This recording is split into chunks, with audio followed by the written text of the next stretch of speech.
Howdy and welcome to Bamberger Ranch. My name is Aldo Leopold. I'm the director of the Texas A&M Natural Resources Institute, and we're going to continue our Leopold Live series here at Bamberger, continuing to talk about the 5 basic tools introduced by Aldo Leopold, the father of wildlife management. These 5 tools include cow, axe, plow, fire, and gun. And what we hope to do in the upcoming months is show you how those tools can be applied, but with very specific projects and objectives. And so with me is Dr. April Sampson. She's the executive director of Bamberger, and she's going to tell us a little bit about Bamberger and what we hope to cover in the series. Great. Thank you so much, Roel. We're really excited to have you and your colleagues from the Natural Resources Institute back here at Selah Bamberger Ranch Preserve. And we're excited about continuing our journey into Leopold Live version 2. Like Roel said, we'll be providing more detail and more useful information regarding the 5 tools that Aldo Leopold championed. Here at Selah Bamberger Ranch Preserve, we're a 501c3 nonprofit organization, and our mission is landowner stewardship, outreach, and environmental education. So we have many Central Texas school children that come visit us every year for hands-on science-based environmental education lessons, and we also lead showcase tours and workshops for landowners interested in practicing restoration and good land stewardship. So we're very happy to be partnering with Natural Resources Institute, and we know that you'll benefit a lot from the information that we are going to be talking about during this new version of Leopold Live. So let's go ahead and get started. Great.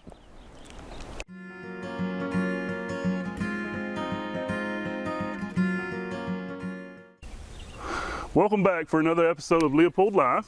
I'm Steve Fulton, manager of the Bamberger Ranch, and joining me again today is Mike Krueger, who is a retired biologist from Texas Parks and Wildlife with 27 years of experience. So he's here to share his wealth of knowledge about the topic today, which is collecting harvest data on your white-tailed deer. Correct. So thanks for being here, Mike. Thank you. Always appreciate coming out to the Bamberger and working with you, Steve. This is good.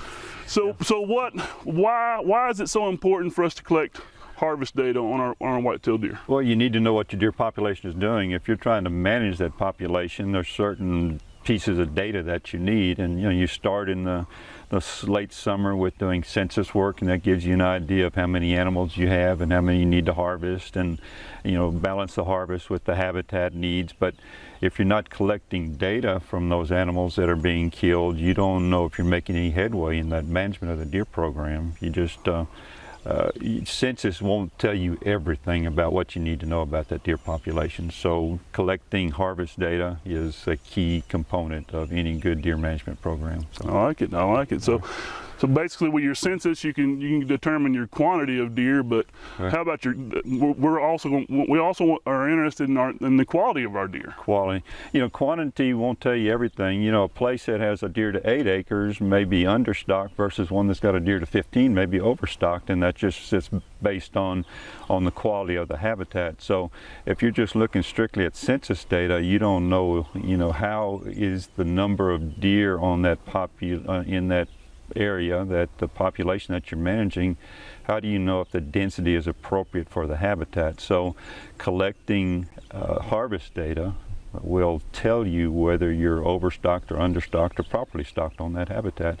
I'd say you could probably say the same thing for a good livestock management program. If you're not getting Absolutely. Yearling weights and weaning weights from your calves, you don't know if you're having a good productive program or not. So it's a very important piece of data, again, to collect in addition to census data. It'll tell you whether your deer population is in balance with the habitat, and there's some other key things you look at too. You look at the impact on the habitat, but this is a good way to do it during the hunting season. You can tell if your population is in balance with the habitat or not by collecting that data. So okay, and we're all about having quality habitat. So managing your deer population is definitely a key component to ensuring you have a nice balance in your habitat. That's correct.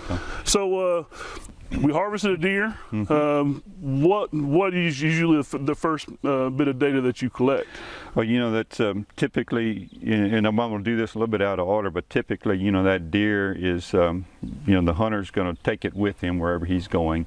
So while that deer is still on the ranch, you want to collect data that's, let's say, has a timeline associated with it.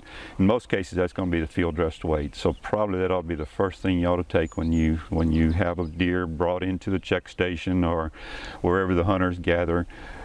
Because once that deer is skinned and quartered, you lose the ability to get a good field dressed weight. So that should probably be the first thing after tagging. Tagging should be number one. Of course. Tagging should be number one. And field dressing, and we talk about field dress weight, and that's when all the internal organs are removed, because it's a little bit more consistent.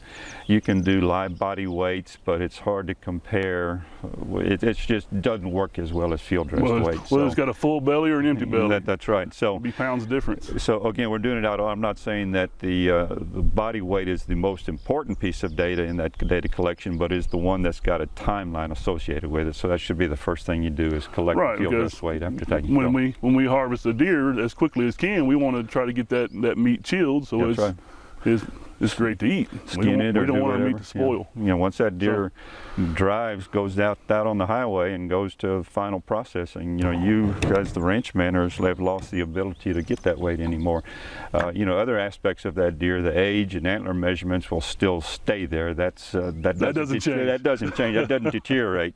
You still want to collect it on the ranch if you can, but if a deer gets away, you can always get that data later if the hunter will work with you. But body weights you better get. So you want to talk about how y'all collect body weights here on the ranch? Absolutely. And as far as we are also enrolled in the MLD program, so those measurements are required.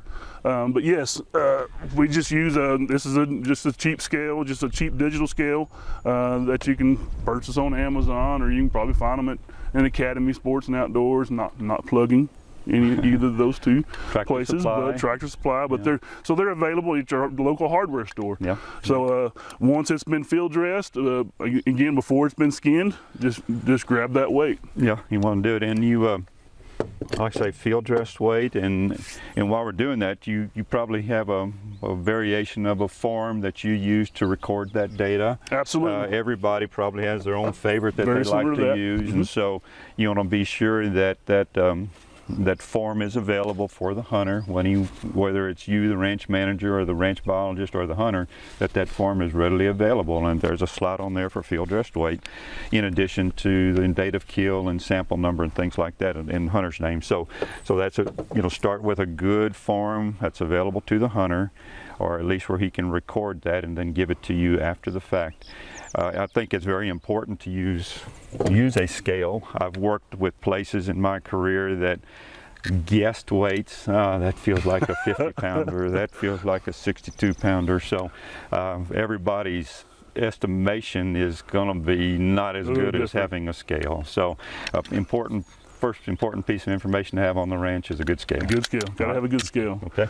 Now, before we move on to talk about another post-harvest data collection, still talking about weights. Now, an animal, depending on the time of year, can have a different weight. That's right.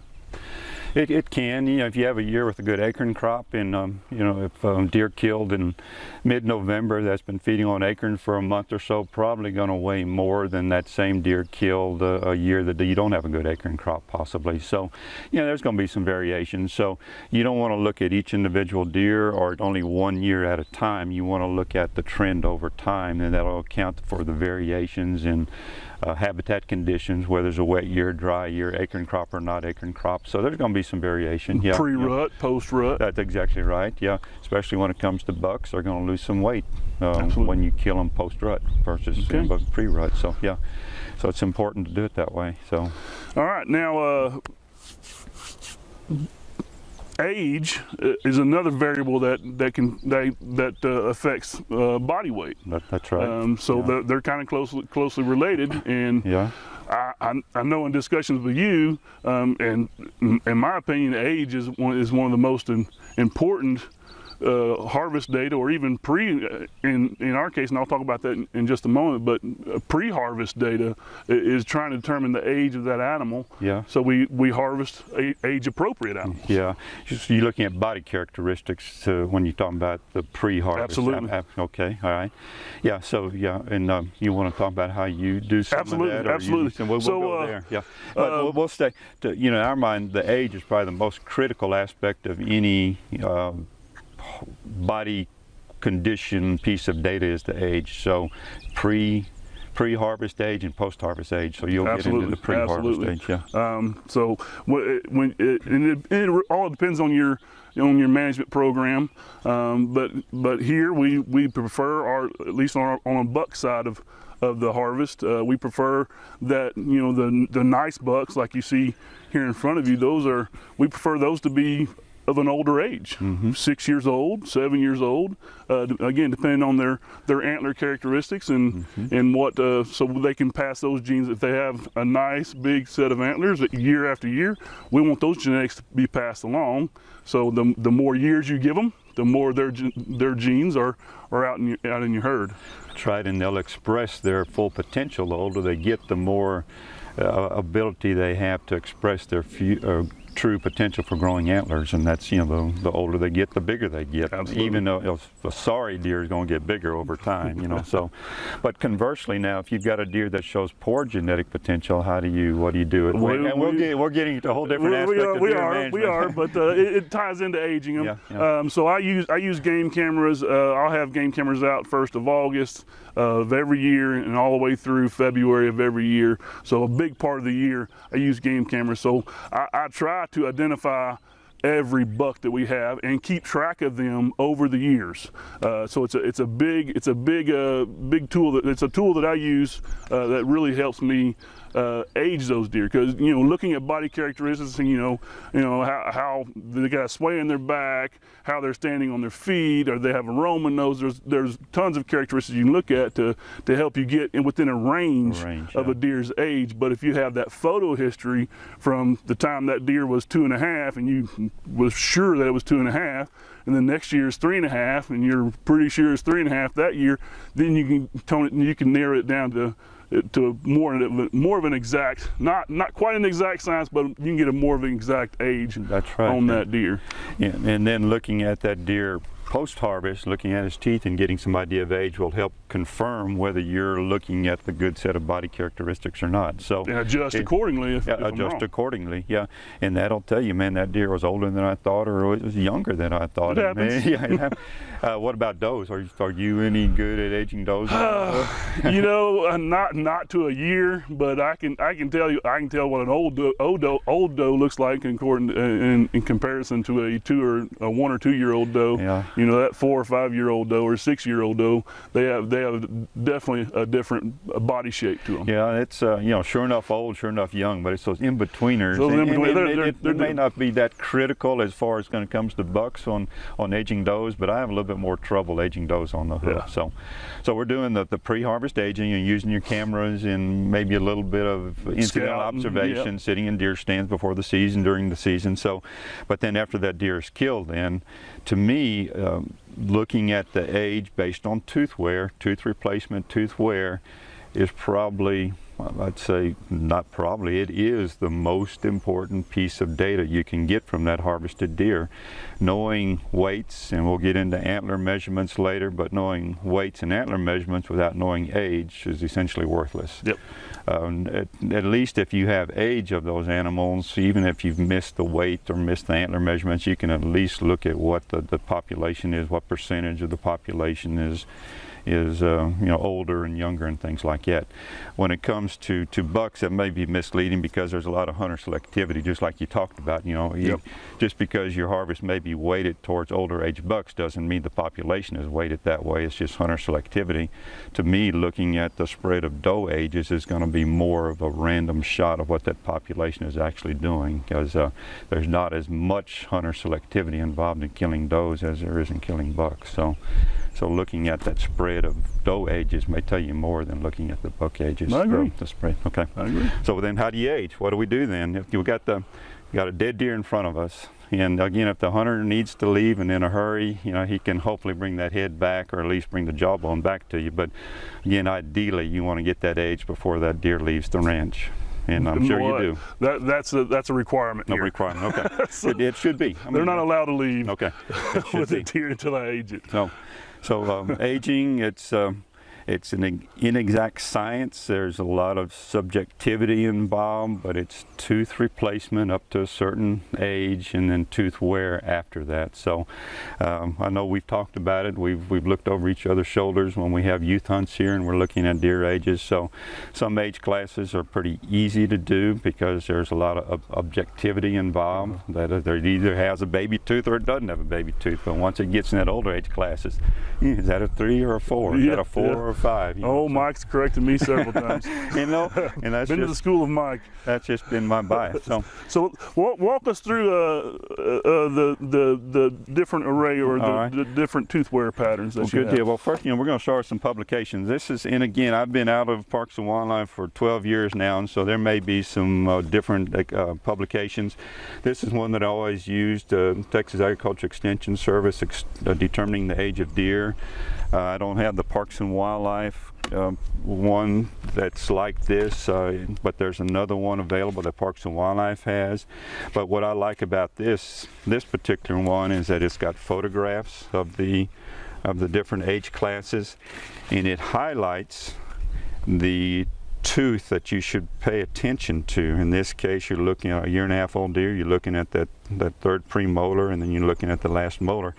So this is nice that you can just focus on certain teeth. You don't have to look at that whole range of teeth, but it shows you. So I think that'd be the first thing to put in your toolkit, is having a good aging publication. You know, and although you've been out of it 12 years, and that's probably an older document than that, yeah. What's changed? Nothing. Yeah. No, Nothing's changed. So it's still relevant. Still a relevant document. This was revised in 1993. So yeah, we're looking at almost 30 years now. Yeah. So so again, we're looking at the 2 youngest age classes, and I hope you don't see a lot of these, but these are fawns, and deer are aged on the half-year basis because they're born in May and June, and then they're being harvested in November, December. So they're typically 6 months older than their birth date, whenever that was. So we're looking at a little set of jawbones here from a fawn, and it's going to happen. There's going to be doe fawns killed, there's going to be little nubbin bucks killed, but a fawn will only have 1, 2, 3, 4 teeth expressed. I should back up. A full set of lower jaw teeth is going to have 6 teeth in the bottom. You don't look at the front teeth, you don't look at the upper teeth.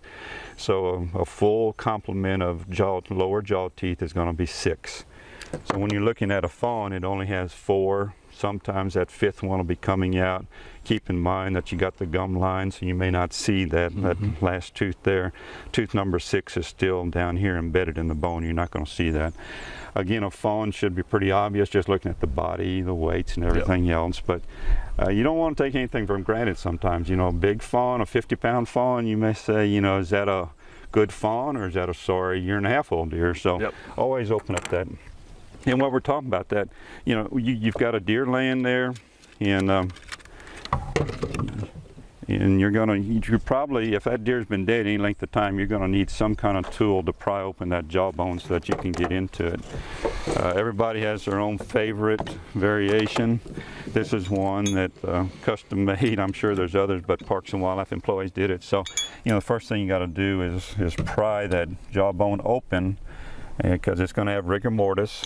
And then you can use this tool to open it up, and that allows you to look down in there with the flashlight.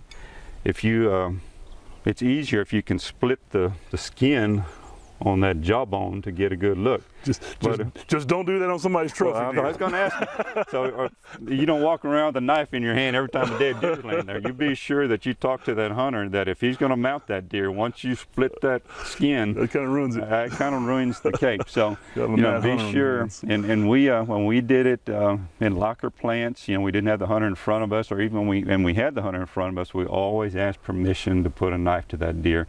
You've got to do that.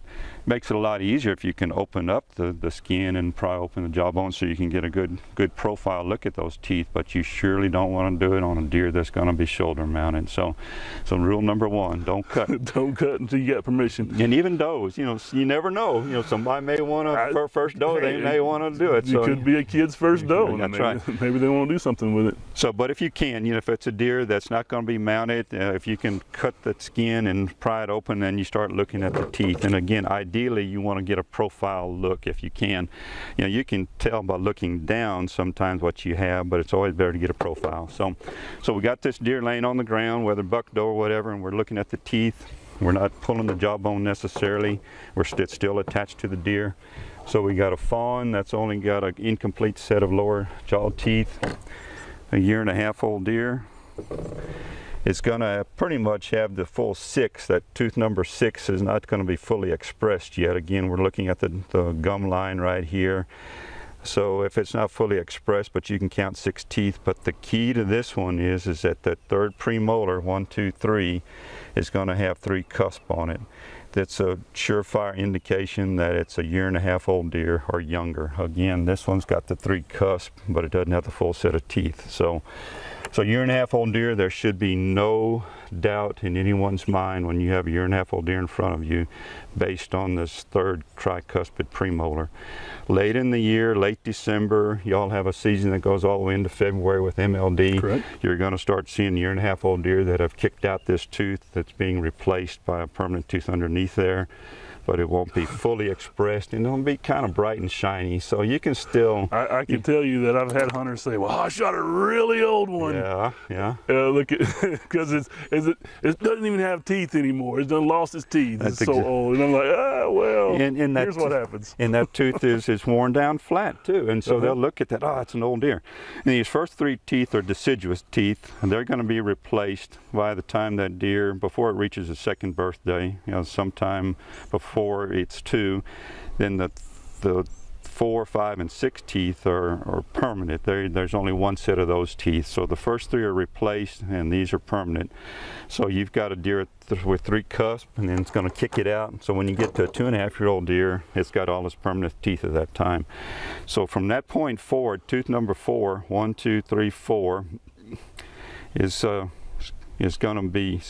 Number 3 is always going to be the oldest one because number 4 is always the oldest one because it's going to be, the 3 in front of it have been replaced, and then tooth number 4 was the first permanent tooth, and so it's always going to show more wear typically than any tooth in front of it or behind it. So you'll see in that publication that there's a lot of focus made on tooth number 4. And so then you start looking at how much wear you have. If you see a lot of enamel and not much dentine, and you're looking at what they call the lingual crest, the crest on the inside next to the tongue. If you still see a lot of enamel, not much dentine, it's relatively young, and then over time. Nice and sharp still. It's nice and sharp, and then over time it wears down, and you start seeing a lot of dentine in those teeth. So it takes a practiced eye to do it, but it's based on tooth wear, and again, it's not an exact science, but it gives you in the ballpark. And for field technique, there's nothing better. I mean, if you want to do, if you have to absolutely know the exact age of a deer, you can pull an incisor and do a tree ring, microscopic. I'm getting cross-eyed just thinking about that. Yeah, and for how much it would cost, you'd be cross-eyed too to how much that would probably cost. So, if it's a particularly valuable deer for whatever reason, you can do a cinum annuli, I think they call it, counting the rings. But for a field technique, for management purposes, for your purposes, doing it like this is a good way to do it. Is very much ample. Okay, good deal. Now, one thing I have seen. Always look at both sides of the jaw. Yes. I mean, there's a preferred side for most people, but always look at both sides. These deer out here, we got lots of rocks. Yeah. You never know what they might pick up in their mouth and chomp down and break a tooth, or have an abscess from a cactus thorn. That's right. Then they'll lose a tooth, and that deer could look older because of it. That's right. And you look at your habitat too. You have to know if you're on sandy soils, or maybe down east of Seguin in that post oak country. Deer age deer teeth are probably going to wear more because they're eating close to the ground and they're eating a lot of grit. So you've got to take that into account. Working with a high fence place that does a lot of supplemental high protein feed, a softer diet possibly, you know, those teeth may not show as much age. So you have to take into account the habitat, the management program where those deer came from. You can't always have that benefit when you're just looking at a random group of deer in a locker plant somewhere, but if you're working one-on-one with a private landowner, like your case, you know what these deer are feeding on out here, you can adjust, you know, what the book says, you can adjust the book according to your local conditions. Absolutely. So, yeah. So yeah, no, I find a lot of, when I get into that 4, 5, 6 year, it's almost like they're halfway there. Yeah. Yeah. So always age them that half year younger. They're right. in between. It looks like they're in between 5.5 and 6.5. So I always say, okay, it's. I'm gonna call it 5.5. Err on the conservative side, make them younger than they are. And it's also important when you're doing that, don't let antlers confound your thinking. You should have a blind eye. Don't even look at the antlers, just look, because you know, you assume, oh, that little spike is going to be 1.5 years old, or that 120 class 8-pointer is going to be a 4-year-old deer. If you're just looking at antlers, it may not always work. That may be a good 2.5, and that spike may be another 2.5. So don't take for granted. Try not to look at body and antlers when you're aging. You're looking at the teeth when you're doing that. So, and in that, if you are in an area where the tooth wear is slower, what causes on the buck end of the spectrum, what causes those bucks to start going downhill as far as their antlers to start reduce in size year after year, is because their teeth wear out. That's right. And they have a hard time getting that nutrition that they need to maintain that antler growth and that body condition. Exactly. You know, this here was an 8.5-year-old plus, and you know, it's lost pretty much its whole tooth structure here, and starting most of that was below the gum line. Yeah, but below the gum line. Again, tooth number 4 in this animal's head is just about gone. You're not going to see, I don't know if y'all ever see 8.5-year-old bucks here, but typically they're going to be killed, trophy, or culled before they get this age, but you're going to have some does here. And so probably more than anything, if you don't have a big predator problem or a lot of hunters killing them, what's going to kill a deer more than what's going to determine their lifespan is their teeth. You know, what's going to happen with their teeth. They're just going to, like you say, lose the ability to process food properly. So, well, we got the age, and again, we want to do this. On your case, they have to do it here, and so there's a place here on the form to record the age. So now we've got body weight and we've got age. And so what else? The two most important. Yeah. In my opinion, the two most important pieces of data you can collect. In both sexes, we're getting that, and now we're looking at a buck deer, and so yeah, go ahead and you want to go through the antler measurement. What I do here on the ranch is I'm required to take some basic measurements, but usually on my bucks, especially my nicer bucks like this one, I'll go ahead and give it an entire Boone and Crockett growth score. So basically measuring the total inches of antler in its rack. I like to use these, and I see you got one as well. A flexible tape, whether it's a nylon one like this one or just a flexible metal tape, it's a must because you're trying to. It's not a 2D. An antler is not a 2D surface. So you're trying to conform to the curve of the horn. You're trying to get a circumference measurement. So normally the first measurement, and the one that the hunters are always eager to find out, is how wide was that buck. So we're talking about the inside spread. Yep. So I'm going from trying to keep it square with the forehead of the deer, and going back and forth on the widest parts until I find the absolute widest part. And this deer is about 18 6/8 wide. And I've got a place here for inside spread.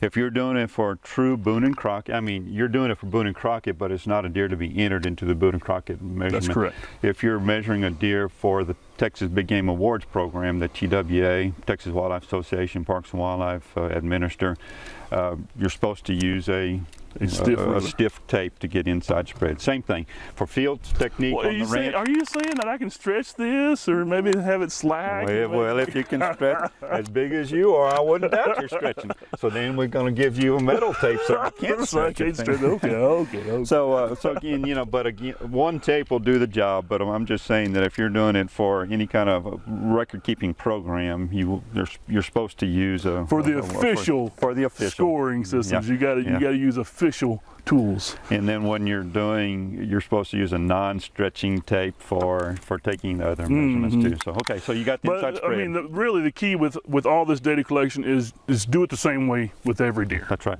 Be consistent. That way you can see those trends over time, or those trends per age class or time of year. And that brings up a good point. We're talking about, go ahead, consistency, but the fewer people that are collecting the data on a property, the better off you will be. If you leave it up to each individual hunter to collect their own data, there's a possibility that there's going to be some variation in the techniques they use and how they read the tape and things like that. So, you know, some things, especially when it comes to aging, if you let each individual hunter age your own deer, you're going to get a lot of variation. I found that over time. So the consistency, again, the fewer people that have their data collection hands on that animal, the better off you are. So, okay. All right. So, basal circumference. Now, I know that the hunters would really prefer you to measure this burr, but that is highly variable. So what I do is for Boone and Crockett purposes, what you're looking for is the narrowest part between the burr, which is this kind of flanged area down here, and the first tine, or the brow tine. So just the smallest of circumference. This side is 3 6/8. Okay. Now you go off eighths. I know 6/8 is actually 3/4, right?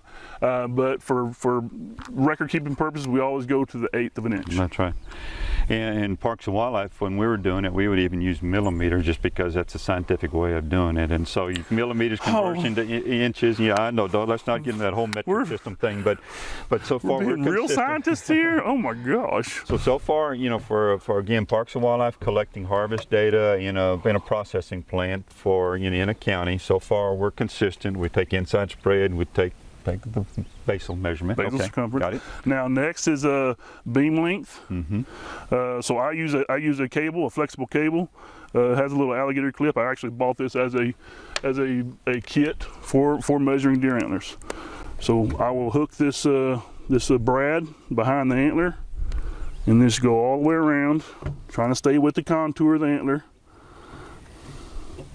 And this parts like this where you can get between different people, you can get high variation. They're very much up to an inch, probably. Yeah, you can get an inch. So again, having the same person record your data is probably going to be your best way of making sure you've got accurate and consistent data that's more usable.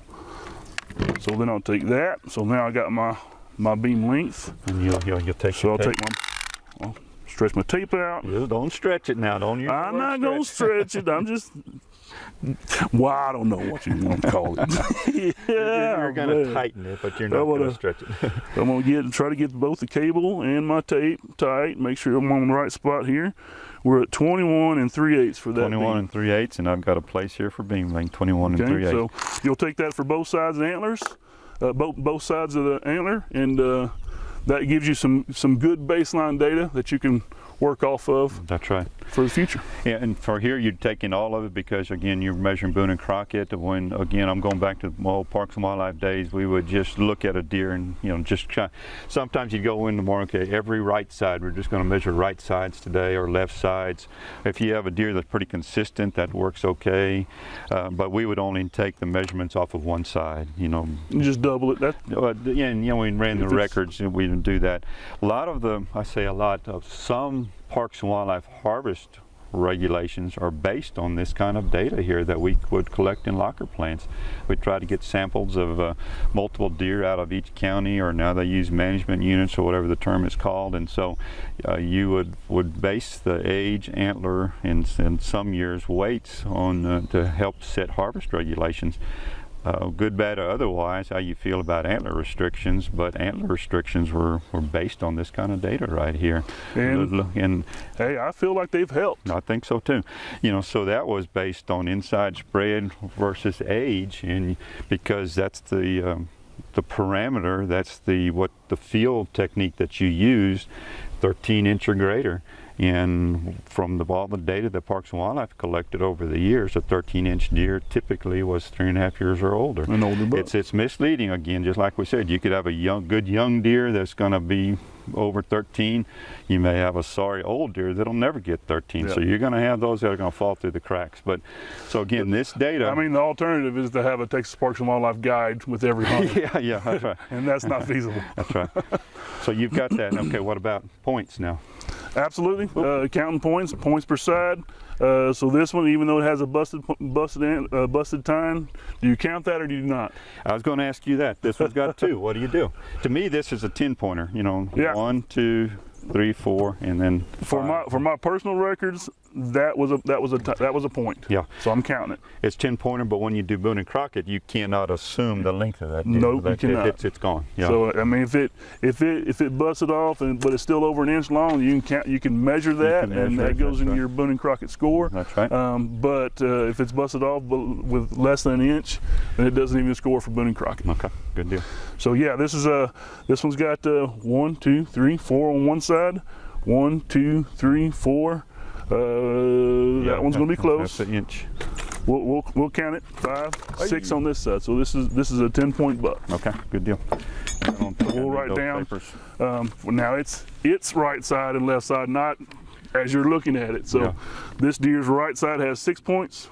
Deer's left side has 4. Yeah, that's right. And if you have a comment section on there, you can record that, 1 point was a non-typical point. Well, Boone and Crockett is going to show up that way, but in a non-Boone and Crockett score sheet, you may want to say that it's what did we say that was, 11-pointer or 10. 10-pointer, but 1 was a non-typical, so it was a 5x4 with a non-typical point. So, all right, so you've got that. Let's talk about one more piece of data that's not always collected, and it may be a little bit difficult to collect after a deer is field dressed, but we're talking about on female deer now. I think we've got the basics: age, weight, antler measurements. What about looking at a doe that's killed, let's say before mid-December anyway, November, early December? Is there any value of looking to see if she's got any milk in her udder, if she's still lactating? Oh, absolutely. Okay. If she is still lactating, that means she had a fawn. That's right. She has raised a fawn to that point. That's right. And that's always valuable data. Yeah. So if a deer is field dressed out in the field, and if the hunter's not watching for it, you may not be able to see that when it comes in the check station. But in your case, all the deer are gutted here at the. Yeah, I do have a station where. So you can look at them to tell if they. So it's important. You're going to have an indication of fawn survival when you do your census, your preseason census. You're going to look at the ratio of fawns to adult does in that population. So if you compare that to the lactation rate. Because we're assuming that when you count those deer when you count September? Yeah, last of August through September. Yeah, so you would hope that the mortality on fawns is pretty well balanced, evened out by then. The mortality is going to occur early in that fawn's life. So you can look at your fawn crop during census time versus the lactation rate of does during the hunting season. And there's some correlation. It's not 100% correlation. If you got a 60% fawn crop, 6 fawns for every 10 does, you're not going to see every 6 does have a bag full of milk on them, because some of those are going to be twins, and you're going to have. So there's probably a lower percentage of lactation observed than what you actually have on your fawn crop, I think, in most years. I would say the same. But it's that's just what we good. found. And so you're looking, but again, you're looking at trends. And so all this data, well, let's not jump into trends yet now. So we've got everything we're going to get off of those deer. Probably another good comment section would just be overall body condition. Look inside, see what kind of fat they have, kidney fat, If that deer is being skinned in front of you, you can look at the amount of fat on its hindquarters and stuff like that. So if you have a place on your data farm, you can record body condition, good, fair, otherwise. Good, fair, or poor. Yeah. So that all those things should do, because again, once that deer is processed, and especially when it leaves the ranch, you can't capture that data anymore. So get as much as you can. So I would say good condition. There's a good amount of fat between the skin and the muscle. I would say a fair condition. There's not much fat between the skin and the muscle, but it still has nice muscle composition. Now, poor goes into when you can get the old anatomy lesson on the skeletal structure by just looking at a deer. When you see all of its bones, then it's in poor condition. In poor condition. So, that'll tell you a lot about what's happening out on the habitat out there.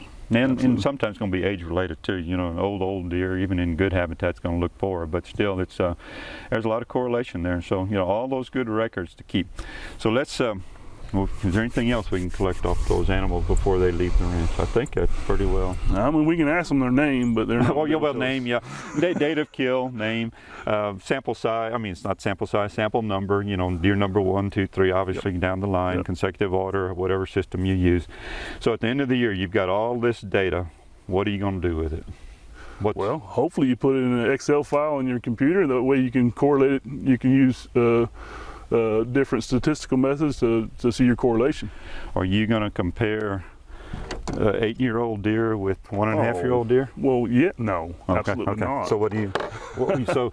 So the different comparisons. There's a broad range of how you can compare those deer, but you got to be careful. What Mike's alluding to is you want to, if you're comparing just body condition or field dress weight, you want to do that within an age class. You don't want to do it between age classes. Also, times of year. We touched on that earlier, but a post rut buck is going to weigh less than a pre-rut buck. Yeah, and sometimes it's hard to know. But again, the key to it is you want to compare age class to age class. That's you don't want to lump apples to oranges. That's right. Not apples to oranges. I've been apples to apples. So many places where so a landowner or a group of hunters starting a new management program, and they'll say, for the last 5 years, the average weights of all our does was 62 pounds. That doesn't tell me a thing. I don't know anything about the ages, so you want to look at the average weights of the 1.5. And those a little bit different, but let's say the first 3 age classes, 1, 2, and 3, you want to separate them out and look at the average for each individual age class. You can start lumping those 4, 5, and 6 a little bit better, because those does have pretty well reached their physical limitation on body sizes, and you can start lumping. When it comes to bucks, never lump each individual age class. So don't compare again.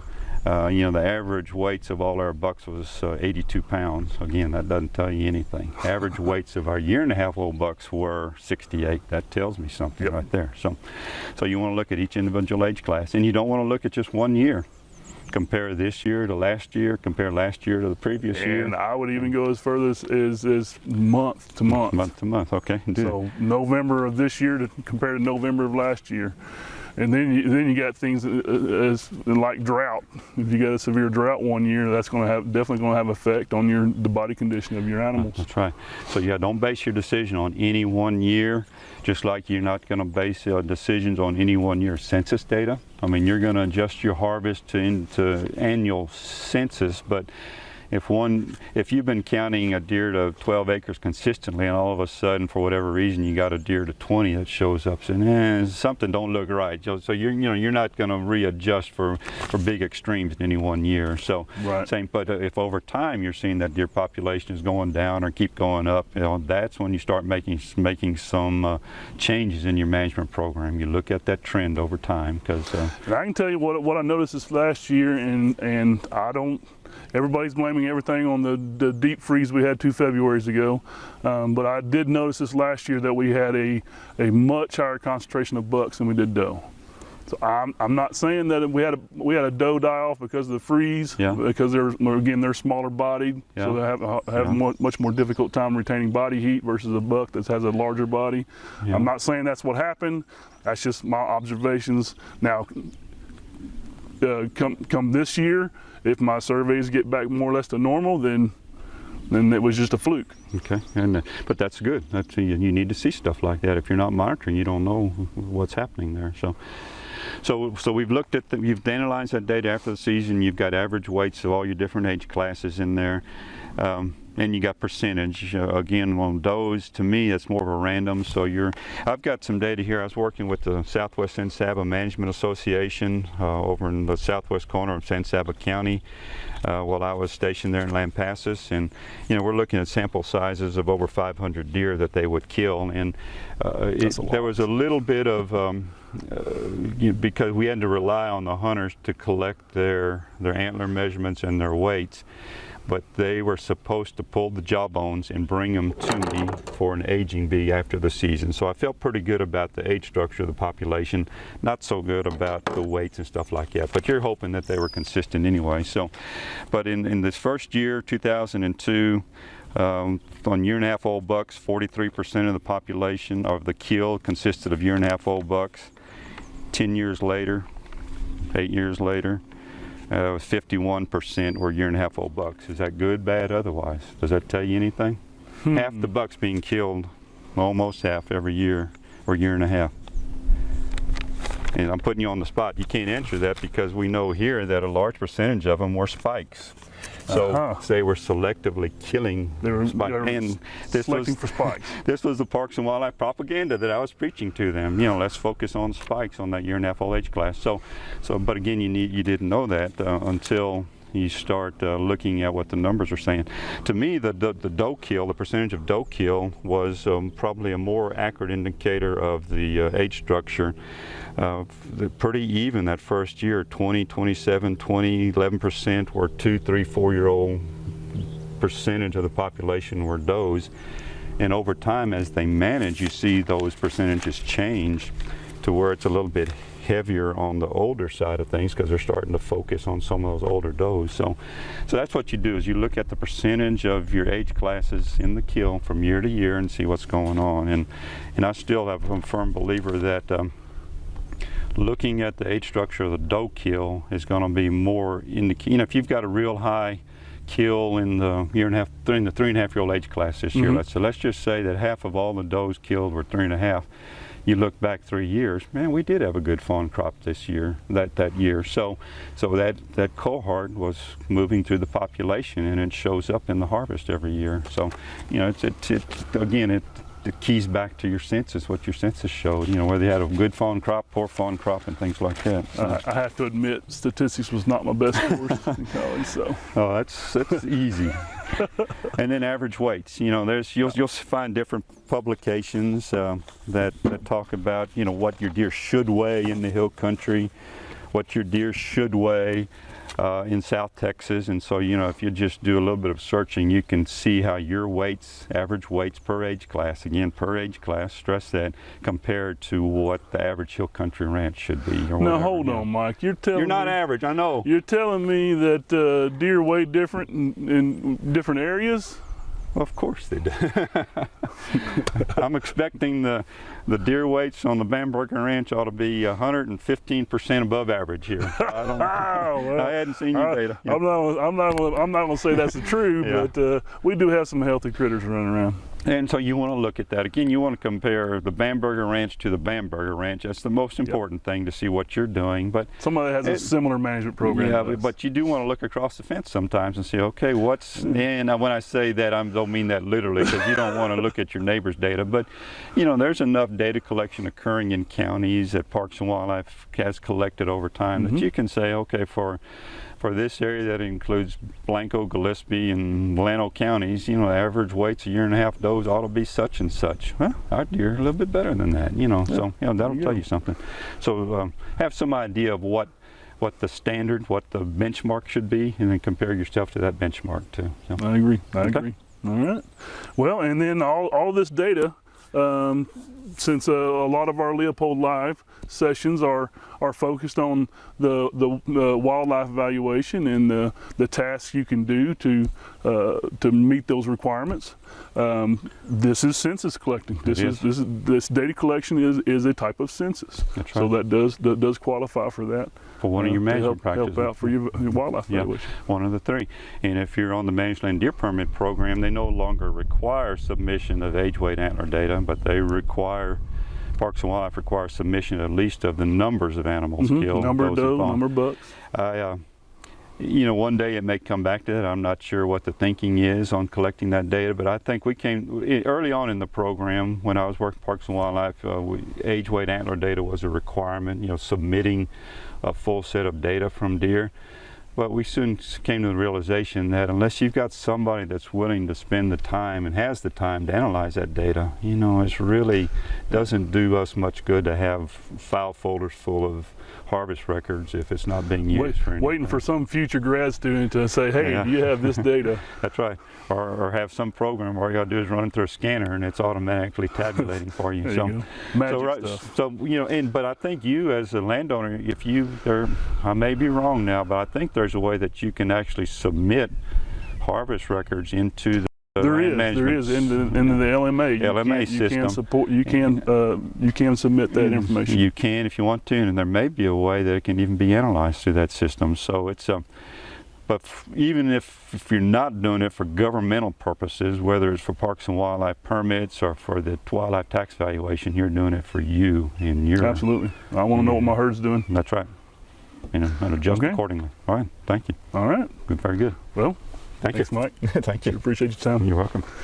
And that's it.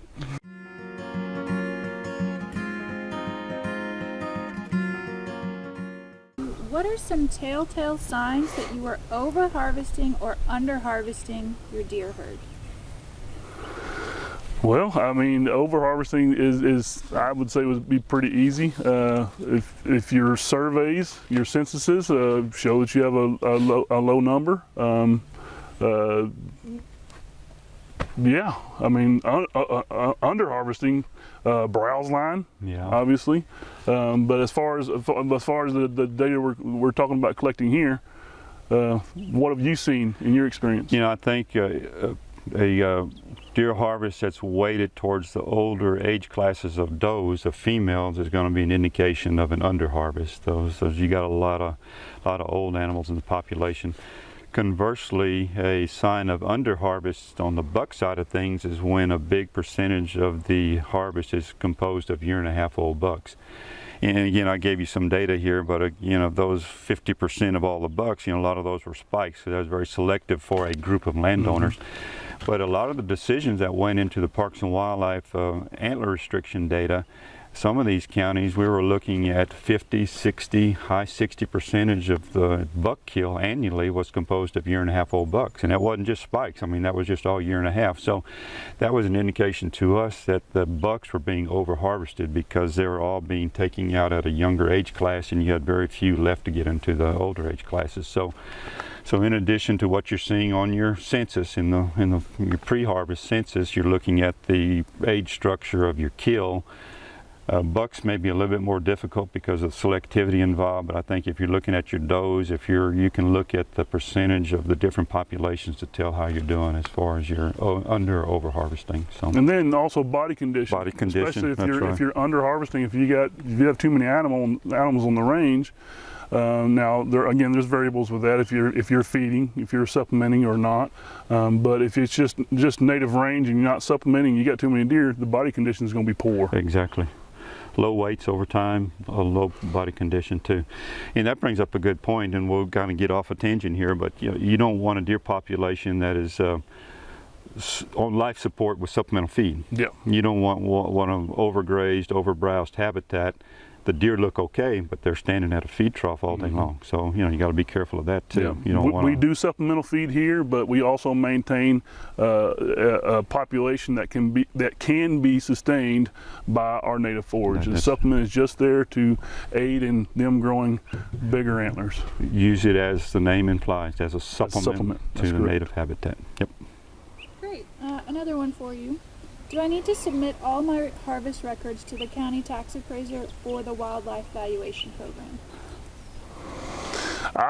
When it comes to the submitting data to the tax assessor, whether it's on predator control, I mean, my opinion, more is better. Yeah, and hopefully when you have a management plan that was submitted to the appraisal district when you entered into the wildlife tax valuation program. I mean, that was a prerequisite to get into it. I don't know of any counties that don't require a management plan. I mean, by law they should. They do. So you should put up front that, hey, this is what I'm doing. I'm doing brush work, I'm doing predator control, I'm doing census, I'm doing annual census in the pre-harvest, and I'm collecting H1 antler data.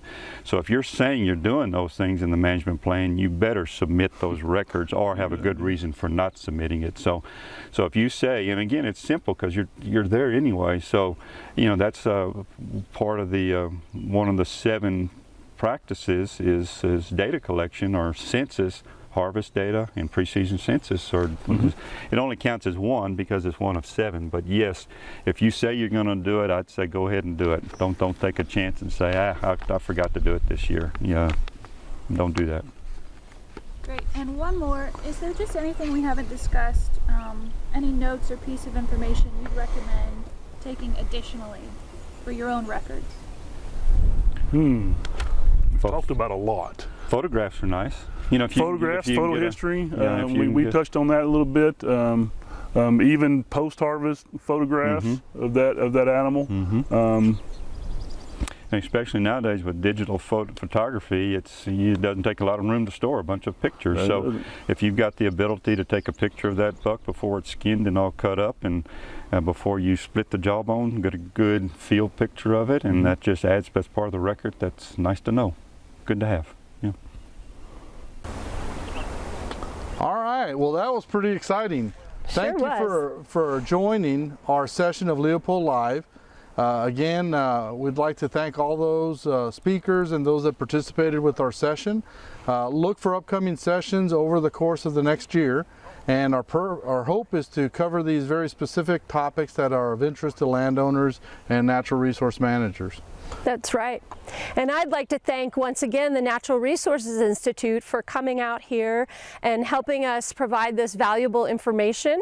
At Bamberger Ranch Preserve, we hope to have our programming, including our workshops and tours, back up and running by the fall, depending on how things go. So make sure to watch for both the Texas A&M Natural Resources Institute and Bamberger Ranch Preserve on your social media channels, and make sure to check in every once in a while and see what we're up to.